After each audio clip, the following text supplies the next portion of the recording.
could such extra dimensions exist? And if so, how would we try and probe whether that's the case?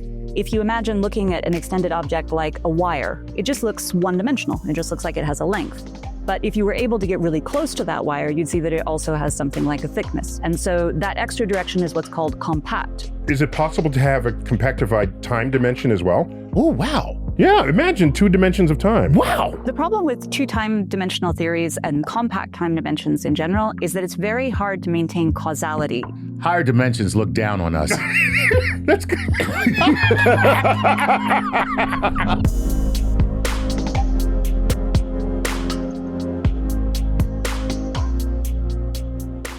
This is StarTalk. Neil deGrasse Tyson, your personal astrophysicist. Got Chuck Nice with me. How you doing, Chuck? Hey, I'm doing great, man. Thanks. All right. A comedian, actor. Yeah. I've seen you a few TV commercials here and there. Yeah, you know, listen, sometimes I have nothing to do. Well, today we got a really cool topic that's always on everybody's mind. Well, everybody who cares about the universe. You know, even people who don't, but I'll get into that later. Yeah, you know, what we're talking about, I've heard some really weird stuff from people that, you know. They want to get into it. Okay. Yeah. All right. We're talking today about string theory. Yeah. And now we have our man about town, string theorist, Brian Greene, right up the street. Right. But I said, you know, all the universe is not Brian Greene. You know, he would beg to differ. So I said, so we reached out to the cosmos. Yes. All right. And we found Lara Anderson. Lara, welcome to StarTalk. Thank you very much. It's a pleasure to be here. Yeah, so you're associate professor of physics at Virginia Tech. One of our producers is from Virginia Tech. So you're right at home here among us. Yeah, you're family now. Yeah, your family. It's good to be among friends. Also, like Brian Greene, you have a double affiliation also with the mathematics department. I do. I'm an affiliate professor of mathematics, which means I can supervise math grad students as well. Oh, so you just taking jobs from everybody. Just professors out on the street because of Lara Anderson. Entirely possible.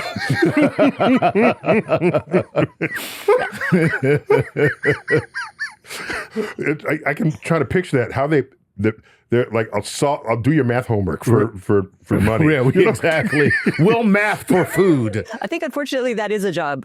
It's called tutors, really. Right, exactly. And your research includes, I have here, the geometry and particle phenomenology in string theory. Ooh. So let's just get to the bottom of this. What is string theory? Yes. String theory is an attempt to reconcile Einstein's theory of general relativity, a theory of gravity, with the formalism of quantum mechanics and quantum field theory. So it is a consistent quantum theory of gravity.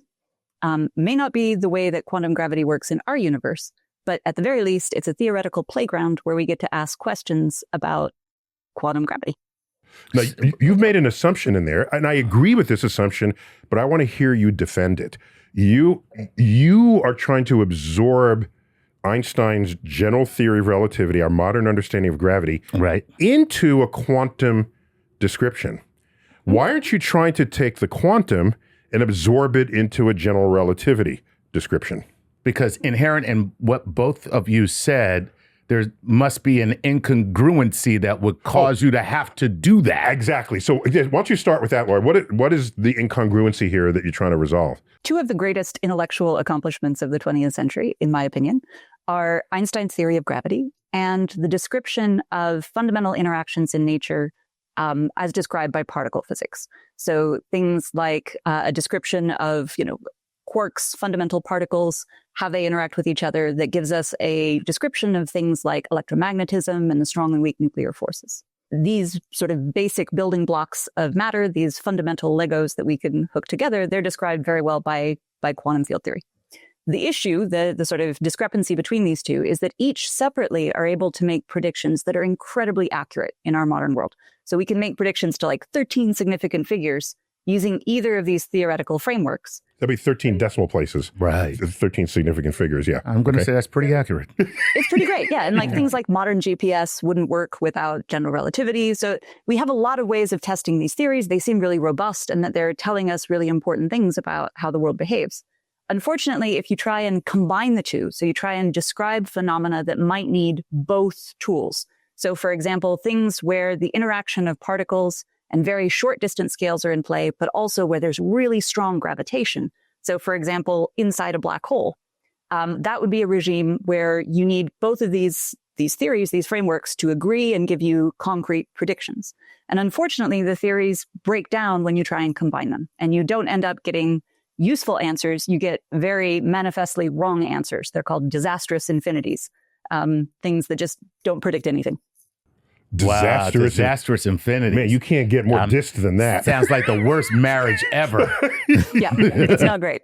Disastrous infinities. So what gives you the confidence that it is the quantum physics understanding that will absorb gravity and not gravity absorbing quantum physics? It's a great question. So I think that it should be a two-way street. So in order to describe either phenomena, you need something that can be described in both frameworks.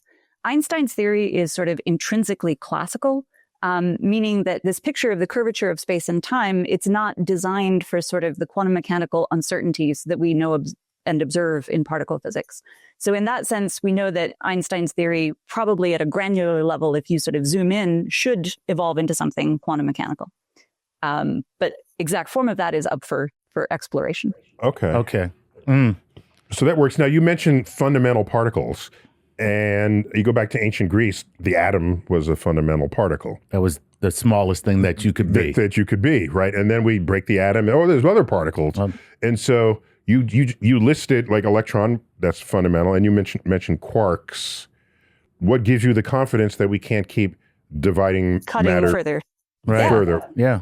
That's a great question. I think most theoretical physicists would not say that we are 100% confident that we stop there. This is the zoo of particles that we've observed so far that seem to match the phenomena, the forces and interactions and effects that we see in nature very well. But absolutely, there could be smaller things in play. And indeed, string theory posits that there are. Okay. Oh, really? Okay, right, exactly. That's the little vibrating string. So the string is the fundamental thing. The string is the fundamental. So take us there. Okay, Take us out. Now, how do strings come into this?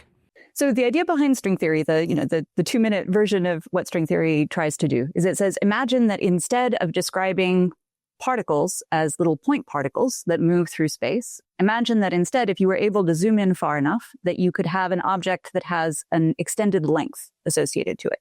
Mm-hmm. And the very rough idea is that just like a violin string can vibrate in different ways and produce different notes, these little fundamental strings can vibrate into different configurations. And it turns out they can change their properties. The mathematics of how you describe these things moving can change their properties based on how they vibrate. So they can vibrate one way and be an electron. They can vibrate another way and be a quark. And that seems like a very sort of cute idea for how to describe a lot of physics in a very simple framework.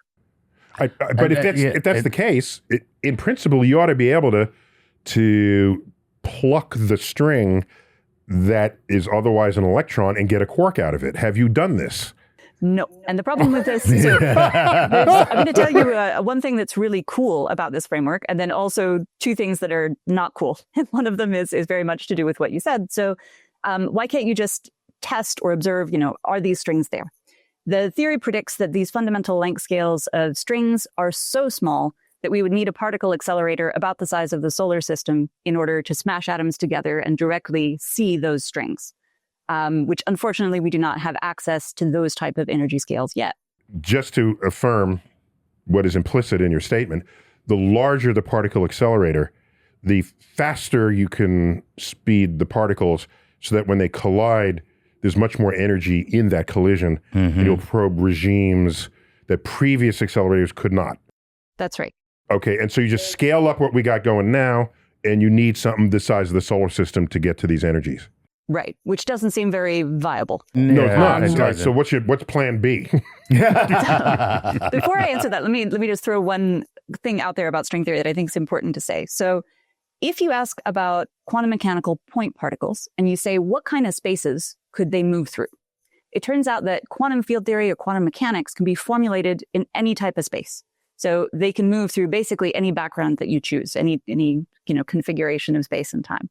But if you ask the same question for these little one-dimensional strings, if you say, where can a quantum mechanical string move?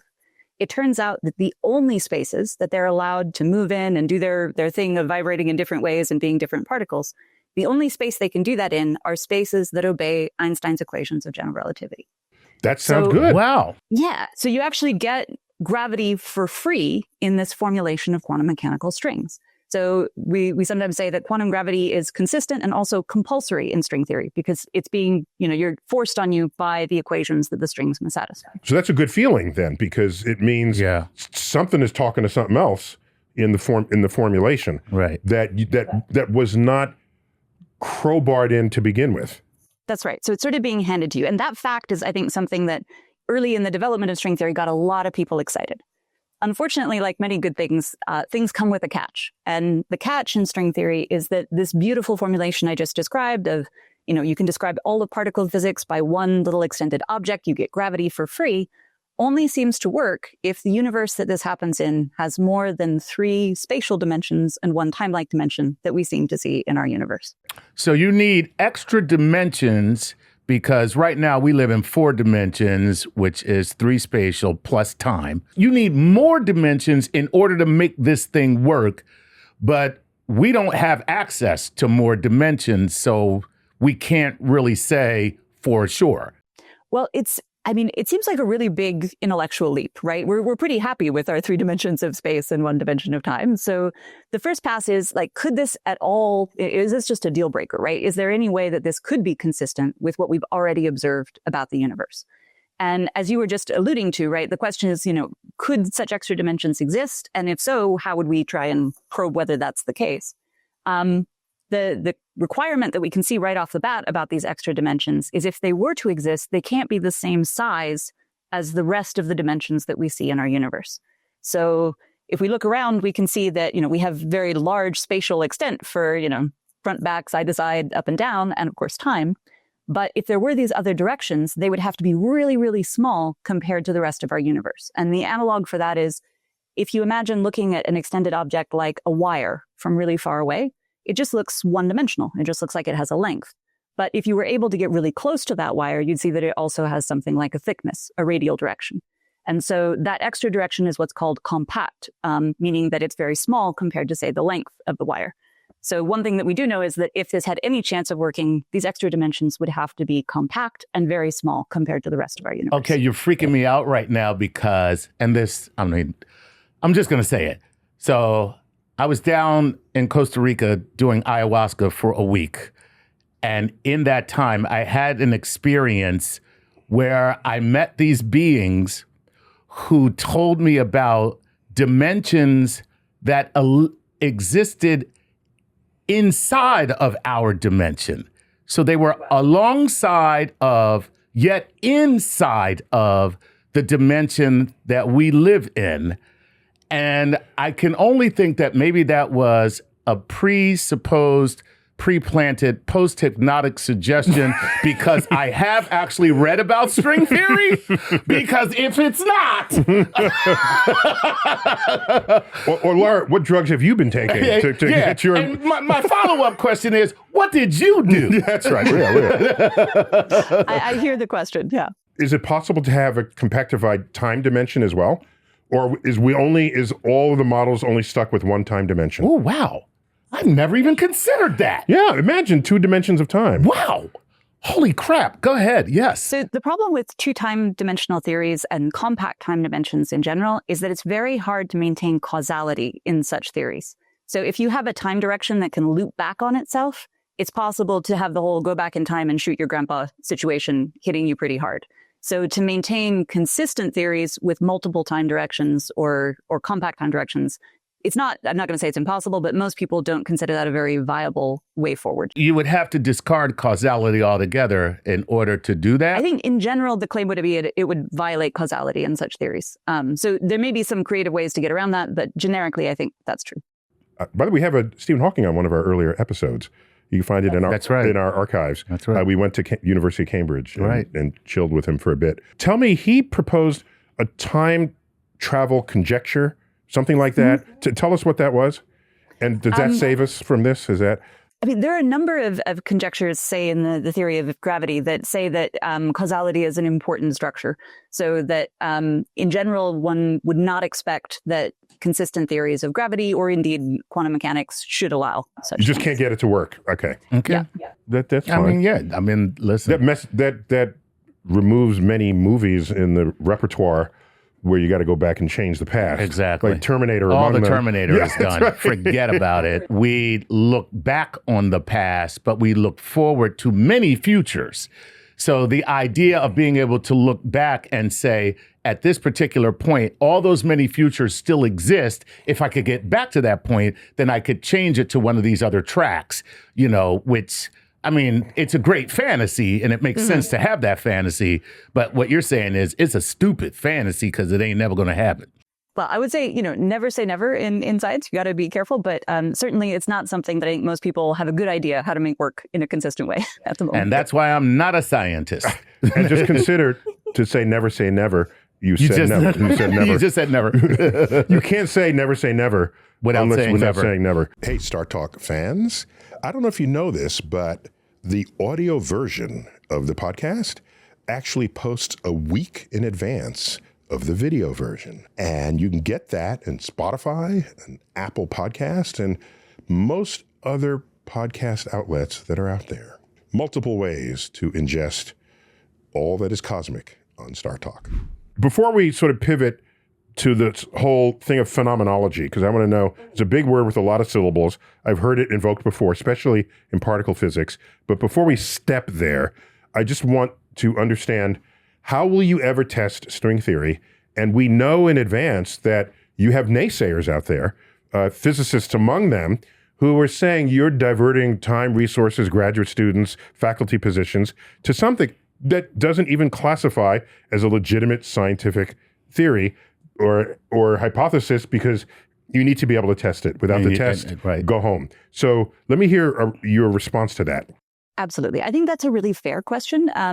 For any theoretical framework where you're trying to describe things, if there's a big intellectual leap, right, and for example, extra dimensions is a pretty big leap, you have to justify that with a payoff, right? You have to say, what is the benefit that I'm going to give you in terms of, structure and predictions and what you're learning from this theory. So to push back on the, how are we going to test it? Let me observe first that in particle theory in general, the timescales between predicting structure in particle theory and then being able to see it in experiment over the last half century have gone, increased in size considerably. So one example of this is the prediction of the Higgs boson made by Peter Higgs, which took about 50 years from the prediction that this particle should exist to its observation at the LHC. That means the theorists are just way ahead of the experimentalist. Right. You got some deadbeat experimentalists. I would not say that at all. I would say that dialogue of theory and experiment is really important, but I'm just pointing out that direct verification by experiment of lots of things is hard. That doesn't mean that one shouldn't do it. It just means that, you have to be deciding what timescales are relevant for that question. For string theory, I would say the problem is a lot worse than it was for something like the prediction of the Higgs boson, because the energy scales are so massive to directly observe strings. So for me personally, I'm interested in trying to decide whether string theory is useful a lot faster than that in the point of view of my career. And I remain very agnostic as to whether that's the case. So you want to be alive when I want to be alive when we decide this. And also, if somebody could demonstrate to me right now that string theory was for sure not useful for our universe, I'd choose to work on something else. So what do I think is the sort of most direct way to those types of answers is that in string theory, many types of structure and results in physics are really intercorrelated. So it turns out that in something like the particle physics description of all the particles we know about so far, the standard model of particle physics. So that's the organization of all the particles that we know in one chart. And you say this interacts with that, and this connects here, and it's a beautiful thing actually when you step back and. It's a triumph. I mean, that happened I'm older than both y'all. That happened in my lifetime. I mean, basically the 1970s. Wow. We started assembling a little earlier too, but the full picture was coming together as we found these other particles to flesh it out. So it's a periodic table of particles. Okay. All right. An organizing principle. Yeah. Very good. Okay. So pick it up there. Sorry. quick anecdote from when I was a kid. I got interested in physics, reading books by people like Brian Greene when I was, in my early teens. And I had a little, I'd written down the standard model, on a piece of paper. I made my little zoo of particles and I carried it around on a piece of paper for a bit as a super, nerdy young person. Girl geek in the house. Love it. Girl geek alert. Yeah, yeah, totally. But I totally agree. It's the zoo of what we know is there. And the point I was going to make in relation to string theory is that in something like the standard model, there's a lot of free numbers. So, for example, nothing in that theory tells you what the mass of the electron is or how the quarks couple to each other. Those numbers are just observed in our universe. Well, you said free numbers, you mean not predicted. Correct. Not predicted by the structure of the theory. Now, in contrast to that, in string theory, if you found a solution in string theory that produced particle physics like we see in our universe, none of those numbers are free. They're all determined by the configuration of these extra dimensions and the structure of the theory. So it's a huge array of physics that you have to get right all at once. And here I've been talking about particle physics, but you also have to answer questions about cosmology and the large-scale structure and history of the universe. So how are you going to decide if string theory is wrong? I think that it's most likely that we would be able to say that the structures that we see in nature, we can argue that we either can or can't get the right sort of regimes of numbers and effects that we already know are there much more rapidly than we're going to build an accelerator to see a string. I love that. Oh, that's... Yeah. So what you're saying is whether or not you can test the dimensionality or the other sort of physicality of string theory, if your theorist can go in the back room and come out and say, I pluck this string this way, it's going to give me an electron and it's going to give me this mass. Right. And it's the only mass that's going to come out of this. Right, because that's the right number. It's the right number and the right vibration, and it's going to look like an electron. That's a Nobel Prize right there. Yeah. It's like the way they do modeling or weather modeling. We have a prediction and then we run the model on what's already been done. And if we get those numbers, then we can have confidence in the predictive model itself. That's right. Again, so the idea as I just articulated it, this has been around for 40 years. This was when people were first formulating string theory, everybody was excited and they thought we were going to do exactly what you just said. You're going to go around, you're going to look at the solutions of the string theory. You're going to say, boom, here's our universe. Here's all these numbers. We just predict everything. It's great. That hasn't happened. And there's, people are still trying to think about this. So what are some of the big obstacles? One of the issues is that it turns out that when you ask how many different configurations for these extra dimensions can there be? Initially, the hope was that maybe that was very restricted. Maybe there was just a couple. The question of how many could you have? So if you said, what if we just had, say, 2 extra dimensions that obeyed the consistency equations from string theory? Turns out there's a unique answer from the differential equations that tell you what that shape could be. If you ask, is there, what happens if there are 4 extra dimensions? There's a unique answer. And then if you say, what happens if there were 6 extra dimensions, which happens to be the extra dimensions that we think needs to arise to give what we see in nature? Turns out there are 500 million configurations and counting that have been found so far. So it sounds to me like what you guys are saying is we have this instrument, and on the instrument, there's a certain amount of notes that are just resident in the instrument. And now we have to figure out one song because all those notes can make however many billions of songs. We need the one song. We got to find the one song that all those notes can play. But it also sounds like nature's just messing with us. Yeah. It sounds, so this is one of the things that people push back on string theory on, is they say, okay, if all these possible solutions of string theory exist, how is it ever going to be predicted? And, you could just have this big soup of things. And some people have even made that argument. They call it the string landscape, where they say, you could just land anywhere. So what if there's some place in the string landscape that looks like our universe? There's all this other junk. What is the theory actually telling us then? And the argument I would say against that is that in something like quantum field theory, which we already talked about for the standard model, this zoo of all the quarks and leptons that we know in nature, there are an infinite number of quantum field theories that I could write down that aren't our universe. But it doesn't matter because we do know how to write down one that does look like our universe. So string theory is sort of a natural extension of quantum field theory in some ways, and it has a lot of flexibility that may have nothing to do with the physics that we observe in our universe. But the question is, once you zoom in on the parts of that theory that do you learn anything?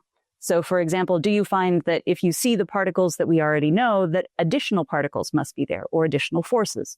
Or can we correlate features in cosmology and the large-scale structure of the universe, like dark energy or dark matter, with particle physics that we know to be true? I don't want to lessen the significance of how you describe that, but if I understand it, you're saying on this, like you said, this landscape of 500 million possible songs that it could be, and you want the one song that's yours, it's not useful if you find it unless upon finding it, you get other insights about the universe we're in. Because otherwise it's just a just so story. Right? It's the universe is just that, and we explain it with just that, and it doesn't take you any further down the street. Is that a fair way to characterize it? Yeah. And another thing that people are asking within string theory is, how many possible quantum theories of gravity could there be? So imagine that string theory isn't how our universe works. We know it's a quantum theory of gravity, but it might be too idealized to describe our universe. So in physics, we talk about, pretending that cows are spheres in order to make the math easier. So consider a spherical cow. Oh, gotcha. We do that all the time. Okay. It's just easier that way. Our Society of Physics students has a spherical cow T-shirt here for at Virginia Tech. Yeah, it's a thing. That's pretty wild. It's a thing. If you want to maximize the milk production of a cow, start with a spherical cow. Start with a spherical cow. Yeah. Right on. Yeah. I don't want that milk. I don't want milk from a spherical cow. I'm sorry. Yeah. I'm going goat's milk from now on. Yeah. But yeah, the point I'm making is that maybe string theory isn't, it's just too idealized to describe how quantum gravity works in our universe. But a lot of theorists are questioning, okay, if that's the case, we know this is a quantum theory of gravity. So if you had another one, right, like the right one that isn't string theory, how could those two theories be related? And there's groups of string theorists who are trying to argue and provide mathematical theorems. For example, someone named Kerman Vafa at Harvard has created something called the cobordism conjecture. And what he's positing is that perhaps if you had more than one quantum theory of gravity, they must be connected in some way. Otherwise, you would develop inconsistencies in how you could describe quantum gravitational effects. So the argument I'm making here is that even if string theory isn't the right one, whatever that might mean, maybe it's connected to the right one. So maybe we still learn structure about how string theory can inform what our universe should look like. Is this what, not exactly what you just said, but the comprehensive look at all of this, is this what gives rise to the multiverse and infinite number of universes? That's a different question, but an interesting one. The answer is no. The answer is no. Okay. Maybe we'll say that for the end. Yeah, we'll say that for later. Yeah, let me move on. Your specific specialty within string theory is particle phenomenology. And could you just introduce us to that? Absolutely. So that's the question of whether string theory can produce solutions that look like the particle physics that we see, the standard model, for example, and the interactions of the other fundamental forces that aren't gravity. And so one of the things that I've worked on at various times over my career is trying to ask, for the types of solutions that we see in string theory, what characterizes those that would give us things like we see in nature? So again, coming back to this concept of the string landscape, there's a famous number of possible solutions that you can get for this string landscape, a number of 10 to the 500, which is unimaginably large, is thrown around. 10 to the 500. 10 to the 500. That's not a number. That's not a number. It's crazy. That's not even a number. But in that counting of solutions in string theory, so this is, again, something that people say, 10 to the 500, how are you going to learn anything? But all of those 10 to the 500 that people have counted historically, none of them included an electron. Okay. So if you know something about the universe you want to model, you don't care if there's 10 to the 500. Yeah, none of those can possibly give rise to the type of physics we see. So the type of research that I do is trying to correlate what shapes for these extra dimensions, what properties of string theory will narrow the field down to things that are close to our universe. Okay, so have you gotten there yet? What's what's the holdup here, Lara? We're getting better. I mean, in all honesty, we have not delivered on that yet, but we are, I feel like, still making legitimate progress. Okay, so how about this? Because one of the great redeeming qualities of all scientific discovery, or the search thereof, is even if I don't get to the thing I am trying to find out, along the way, I find out all this other great stuff that now gives us computers and digital cameras and GPS, but I didn't get to what I wanted. So what have you guys contributed that has been your happy accident? Well, I'm going to say that more tightly. Say it tighter. You ready? No, I love that. Go ahead. I loved it, but I want to say it another way. All right, go ahead. Okay. In your failures, how have you succeeded? So I think the answer to that is really big, and string theory as a field has really expanded to huge different numbers of subfields and researchers who do really different things. So there are many different answers to that question. I could percolating in the back of my mind. One is the discovery of the holographic principle, which says that phenomena like gravity are very deeply related to things called gauge theories, which again describe the interactions of particles and charges, that these things can be related in different dimensions of spaces. So the statement is that gravitational theories can be related to gauge theories that live on the, quote, boundary of that space. Things like the holographic principle are an extremely deep bit of structure that says that, gauge theories and particle physics and gravity are not as different as we thought they were. That's a really profound, I would say, observation that has arisen in string theory. So the simplest example that I've heard of the holographic principle is the surface of the event horizon of a black hole. Okay. And correct me if I'm wrong here. So you fall through, the surface has a memory of everything that passed through. Interesting. And so you can think of the information content of the surface as the full understanding of anything. Everything that's inside. That's inside. Because there's no loss of information because it's all retained on the surface. There. And so that inside the black hole, and if we are inside a black hole of our universe, because we have a horizon, which you can analogize to an event horizon, then we would be the holographic projections of that. So is this a fair, did I capture that correctly? Wow. Yeah. Okay. Given that, I've yet to heard a physicist rebut that. So is there general agreement that that's probably real? I mean, in an idealized sense, yes. How much that, pertains, what you learn from that in our universe, I think, is still up for grabs. And this is, again, something people are thinking about very actively. Other analogies that I would give for, useful stuff that's come out of string theory is relationships, again, between things like particle physics and cosmology. So, the study of, dark energy, dark matter, descriptions of inflation, those things being related to, how particle physics realizes those, and also structure in mathematics. So there are a lot of new fields of mathematics that were sparked due to that dialogue between mathematicians and physicists that arose through string theory and these shapes of extra dimensions. So that's good. So you're exciting mathematicians. Right. Yes. And then they reached out and wanted some of you in their department, right? Sometimes, yeah. And I think, it's a very much a mutual relationship. Which is why you're taking a job away from another professor.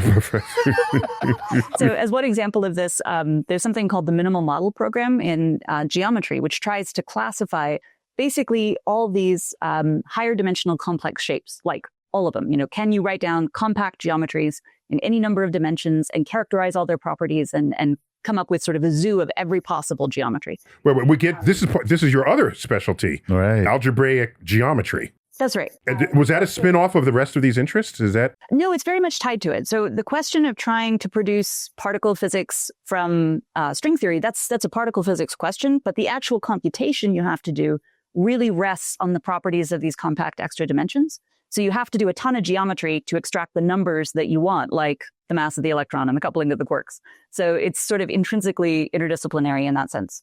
Wow. So I want to hear more about this geometry. That's crazy. So here's something that is so simple and low dimensional. So don't laugh at me, but I want you to take this to your level. I was talking with a topologist, algebraic, or one of these math folk, and we were talking about knots. Okay. Just knots. All right. And you take a string and tie a knot in it, and it's a knot. It's a square knot. Or whatever your knot is. Whatever knot. Okay, whatever's your knot. And then we're in 3 dimensions here. So a one-dimensional string can make a knot. I said, what's that in 4 spatial dimensions? He said, you can't tie a knot in 4 dimensions. You would just lift it up and it would just unravel. And I so that just messed with me.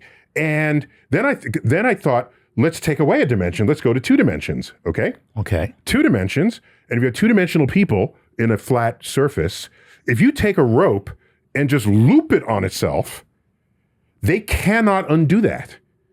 That is an unsolvable knot to them because they can't pass it back over itself to come around. Right. All right. But I, in 3 dimensions, just pick it up and it's gone. Right. So I couldn't sleep that night.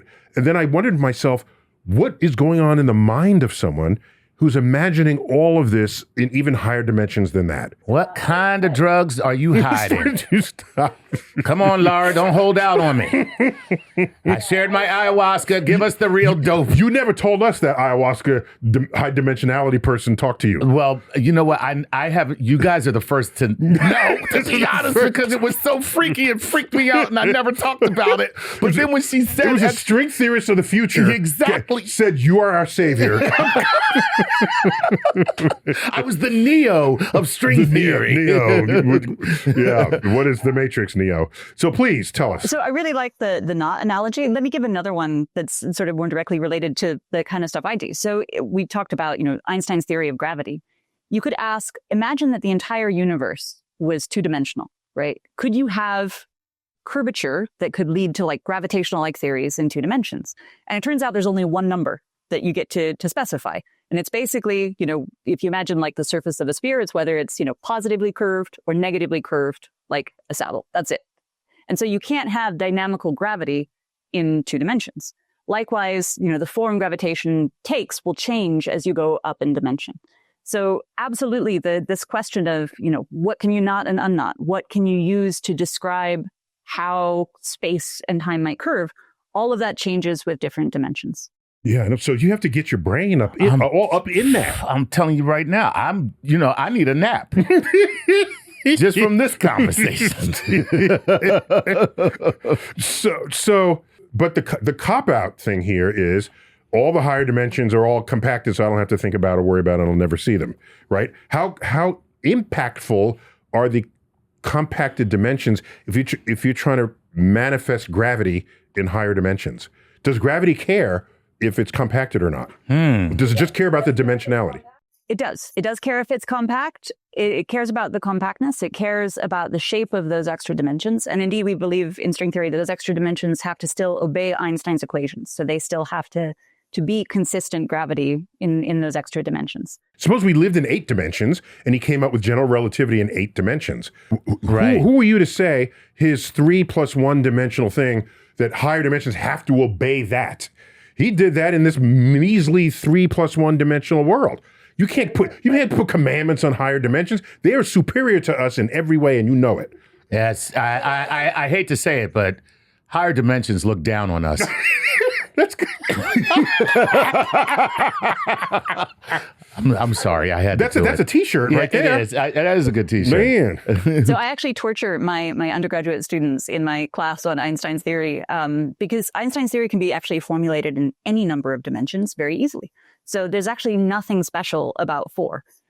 So frequently for my students, I'll say, imagine that this was in 6 dimensions or 10 dimensions or, She said it can be formulated easily, but she didn't say what she meant by easily. Very relative statement there. But one thing that isn't easy, and this is actually related to why it's hard, again, to really bring string theory to its full fruition, is that when you do Einstein's theory in higher dimensions, the equations you have to solve are nastier. So humans are not really good at nonlinear differential equations, and they are especially not good when they go into high numbers of variables and high numbers of dimensions. So isn't that something? Okay, so why don't you just get a math fluent AI bot to do this? I mean, that's the whole point of. I mean, yeah, exactly. It's hard for you, but give it to an AI. Yeah. So one of the things that we've had to try and do in string theory to extract some of these predictions is actually solve Einstein's equations for these extra compact dimensions. And we don't know any analytic solutions for how that means, exact solutions you could write down on a piece of paper for Einstein's theory for the 6 dimensions that we would need for these string compactifications, they're called. In science, you can solve a problem analytically with an equation and say, there's the answer. Mm-hmm. And some you can't.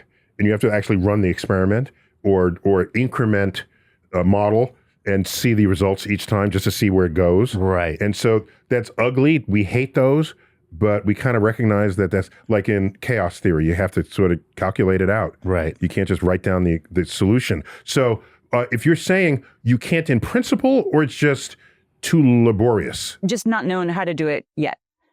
So in general, solving Einstein's equations in any number of dimensions, for any system is hard because they're nonlinear. So what that means is that the gravitational theory is actually back reacting or talking to itself. So the fact that you have gravitons, the quantum mechanical description of gravity in the space, that can create more gravity. So this is really wild in terms of the differential equations, because normally you could say, I find one solution to the theory and I find another, and I can just add them together and still get a solution. But in general relativity, that doesn't work. You can't add two solutions and get another solution. You have to start over every time. So when we model, we do this in astrophysics all the time. There's stuff that's just too complicated, but I know at any instant what's supposed to happen, and then I just load that up. But what you're doing is you're calculating with these differential equations, these equations that you can calculate at every time step. And it's following you on the time step. Right. All right. But you can't just solve out the whole shebang. So gotcha. All right. So tell me again why you can't use AI. So we can actually, and that's a fun topic. So I was involved for a number of years with numeric simulations like you're describing, where you use a computer to try and solve the equations that you can't otherwise. And historically, in order to do those computations, we had to put them on supercomputer clusters and wait for months to get results. But now actually, with the advent of AI, this is something that my collaborators and I have worked on. And now you just do it on your iPhone, right? Now we can actually do it on a laptop. So we've started using machine learning algorithms to numerically solve some of these differential equations. So this is different than using looking at photos on the internet and then having AI generate a new photo. We don't have these solutions. So there isn't a database that you can train an AI model on. But you can still use the framework of these neural networks to try and solve really complicated equations. And indeed, I worked on that, and lots of other people in the field have. And we found that using these techniques, we can speed up a lot of computations in a really substantive way. And this actually made it possible just recently for groups to compute quark masses in string theory for the first time. So to be clear, these are not the quark mass values that we actually observe in nature. That would be awesome, but we don't see that yet. But we can say, if you just hand me some extra dimensions, whatever they may be, and then say, what would the quarks look like in that universe? Now we can actually come up with those numbers using machine learning algorithms. Chuck will go back on his ayahuasca trip and get the person from that dimension to verify the quark mass. Yeah, exactly. And Chuck will be the oracle of physics. And I'm up for it. I'm telling you right now. I'm ready to handle it. I'm ready to go do more ayahuasca. So I'm ready. So let me ask another thing. You talk about what discoveries can come out of this. Is it possible, because this excites us all, we don't say it every day, but we feel it. Could any of this bring forth new physics? Because up till now, everything you've said has been within the framework of the quantum field theory, general relativity. And imagine before Einstein was born, you would not even know that relativity was a thing you could use to solve your problems. So is there some new physics waiting to emerge either out of your work or some yet to be born genius that you'll look at and say, oh my gosh? I'm going to give a fast astro case here. Okay. At turn of the century, the orbit of Mercury around the sun wasn't quite following Newton's laws.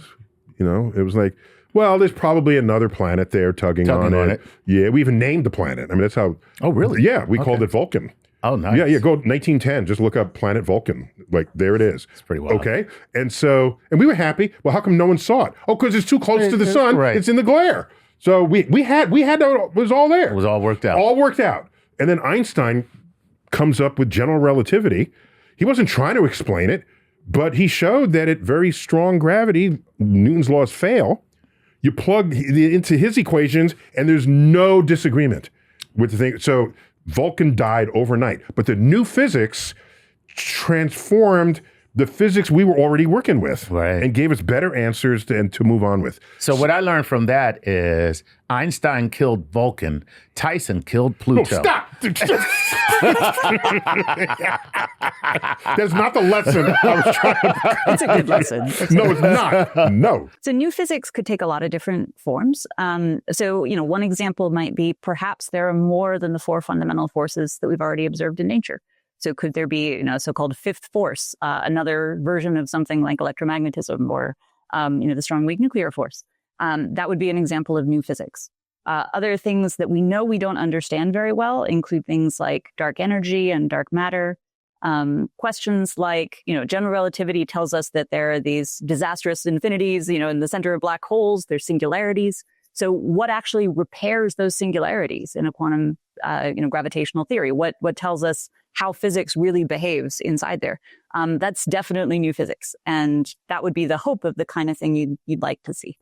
Oh, wow. So you think there's new physics out there? Not, again, the claims on, what can string theory deliver? I'm still somewhat agnostic on that.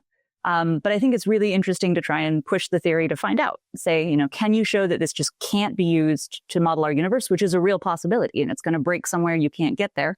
Or can you push it to try and make some of this structure visible? So I'd love 100 years from now, look back on this conversation and say, look at those idiots back in 2025. Right. Yeah, this will be a kindergarten video 100 years from now. I hope so. So I got something else here about a duality in string theory. What's going on there? Yeah, this is something that I and my collaborators are working on at the moment. That's a cool word, by the way, duality. I love duality. So the idea behind duality is that you could have two different theories or two different geometries as they arise for these compact extra dimensions in string theory that secretly are different sides of the same coin. So an analogy that I give sometimes in talks is if you ever looked at some of these optical illusions photos on the internet where, you have a picture that's either a vase if you look at it one way or two faces if you look at it the other way, you can say, is it a vase or is it faces?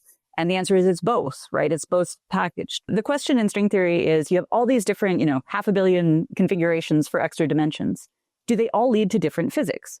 And the answer that we think is no. There are known equivalences of different so-called topological spaces. These are things that have, a different geometric properties like their number of holes and their structure. Those different topological spaces can actually lead to the same physics that we would see. So that if there's redundancy in that is really powerful because it means you don't have to search through 500 million possibilities. You can, maybe sort of fold those possibilities in half and only look at some portion of them. Some of these dualities have been around for, 20 years in string theory. And my collaborators and I think we have new examples which require less supersymmetry. So a less spherical cow than people had assumed in the past. Okay. Yeah, we're growing some legs in the cow, for example. And we think that this may improve our ability to calculate lots of things and also teach us some new properties mathematically about how these spaces can behave. Wait, catch us up on supersymmetry. So supersymmetry is something that comes along for the ride for some formulations of string theory, which says that all the quarks and leptons that we see in nature may have additional partners. So, for example, instead of, a quark, you have a squark, another partner that would be much heavier than the existing particles that we've seen. So when you're describing supersymmetry, it's a symmetry beyond the symmetries that are already known and loved in the standard model. That's right. So all these sort of three generations of quarks and leptons that we've seen already, there would be another whole set of those particles that would share many of their properties, but be heavier in mass and sort of the opposites. And that each theory, each particle that was, say, a boson would have a fermionic partner and so on. All right. So what you're saying is you're not content with just these three regimes we have in the standard model. Just hand us somewhere in the universe other regimes above that and see what properties they might have. And that could explain stuff that we don't now understand. That's an idea. And people initially thought this idea might explain some really important questions in particle physics, for example, to do with the mass of the Higgs boson. That would be what's called low-scale supersymmetry. And particle experiments like the LHC searched very hard for this and didn't see it. So some people consider supersymmetry not a very useful idea because they thought, it might appear in these regimes and it would not be useful. People are re-investigating this question in string theory. Some of the solutions are string theory are supersymmetric, some are not. What we generally would agree on is that if you did have supersymmetry, it would have to be at a very high scale. So it would be these particles would be much heavier than you could see at an experiment like the LHC. and that the symmetry would be spontaneously broken in universes like ours, so that by the time you got down to, where we live now, you would only see the standard model particles of the energy and regimes. not the other ones that would have helped birth it. So I'm going to say that's rather convenient, though. I'm just going to say. So the question is, like, why do you need that symmetry, right? If you're kind of getting rid of it back when, you really want to be talking about the physics. Yeah. Conveniently discarding it. Yeah. That's a great question. In some string theories, it still plays a role in terms of regulating the quantum mechanical behavior of the theory and making it well-behaved. So in that sense, you're still using it theoretically for something, even though you don't need it to describe the particle physics that we are observing in nature. But I think all string theorists would ask, it's a really interesting question to say, how much of the supersymmetry can you get rid of and then still preserve the features that are of interest to us? So the types of dualities I was describing, these are perhaps new because they involve less reliance on supersymmetry than we had in the past. And so we're still observing this sort of redundancy or these different descriptions of the same physics packaged different ways. But we don't need as much supersymmetry.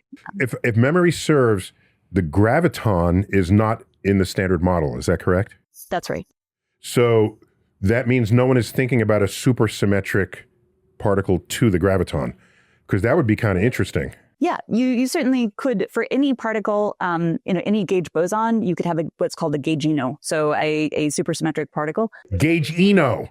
They're just pulling it out of the ass. Yes, it sounds like you're naming like pharmaceutical products. This is before my era in physics, but I do feel that some of these names are very much a product of the 1970s.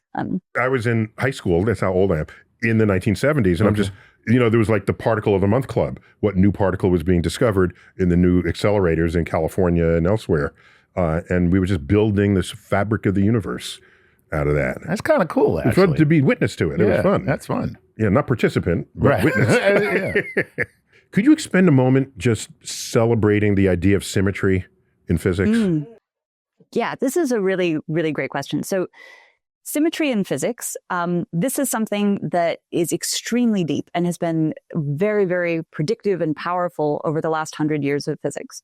So this is a question that in my classes to undergraduates, I try and convey that a lot of physics is based on looking at a phenomena that you see, like an apple falling from a tree, and saying, how do I model the path that's going to fall, right? Like, how do I write an equation that describes that?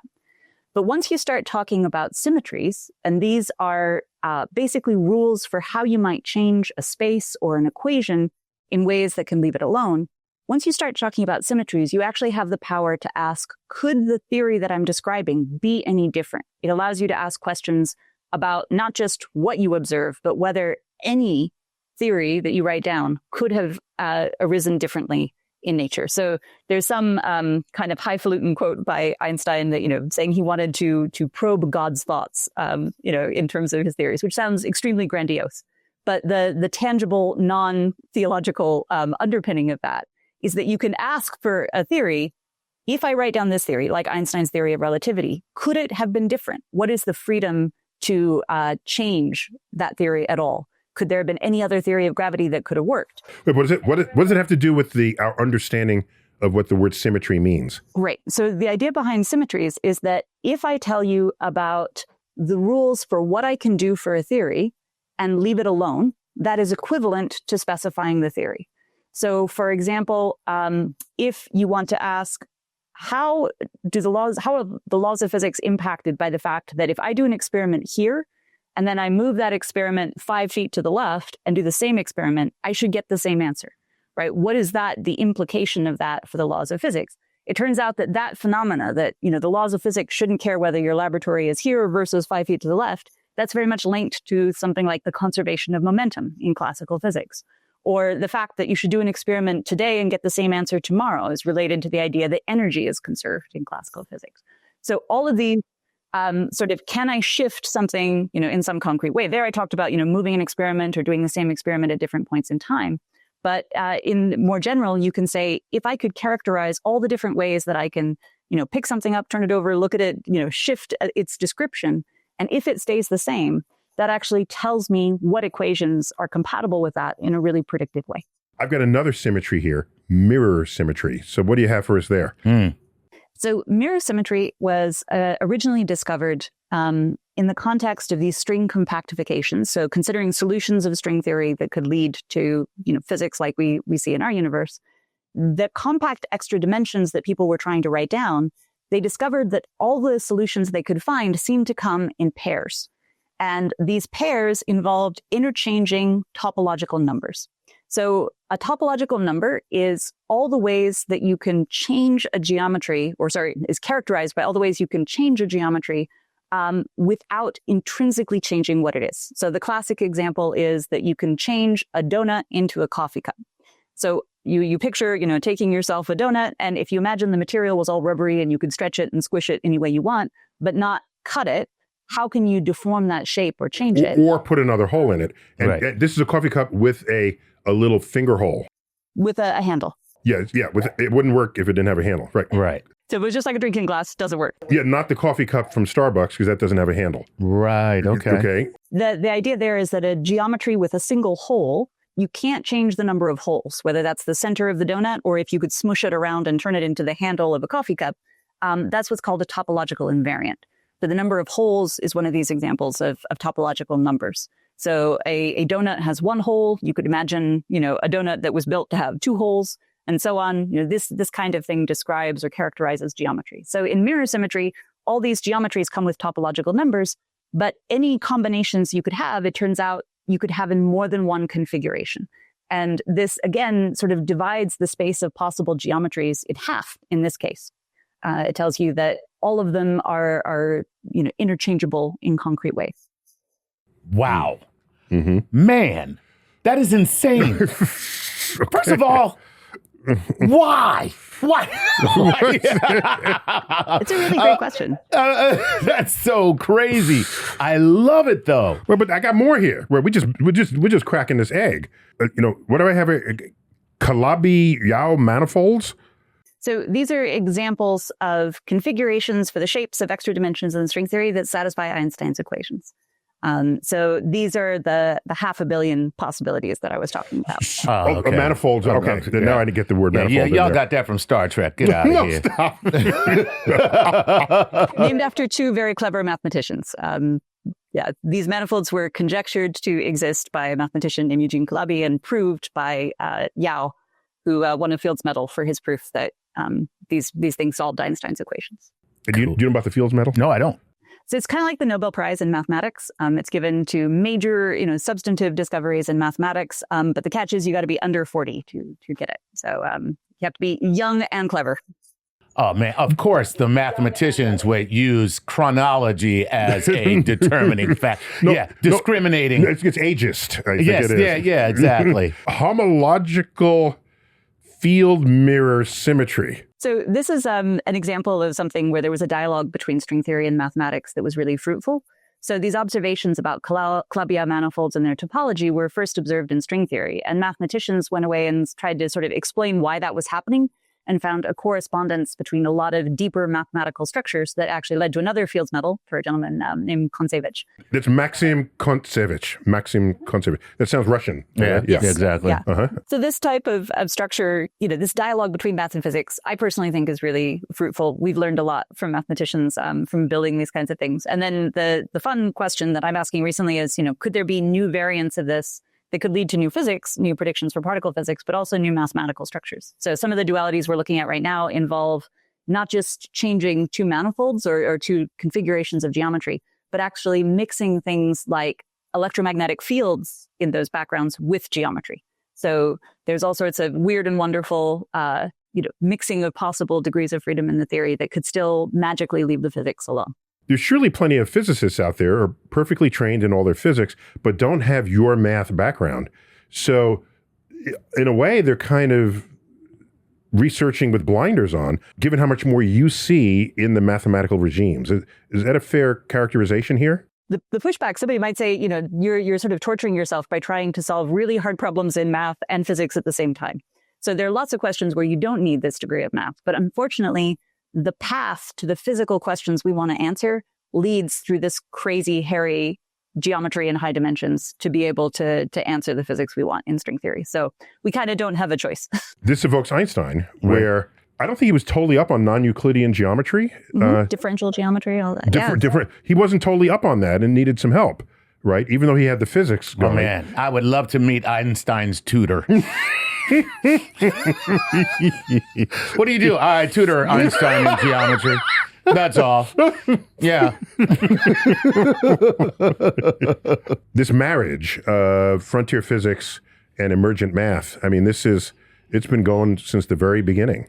And I might offer a cosmic perspective on that as we close it out. Alrighty. One of the features of research scientists in academia is to get really smart people working on problems where there's no obligation or expectation that there's a sellable product at the end of that exercise.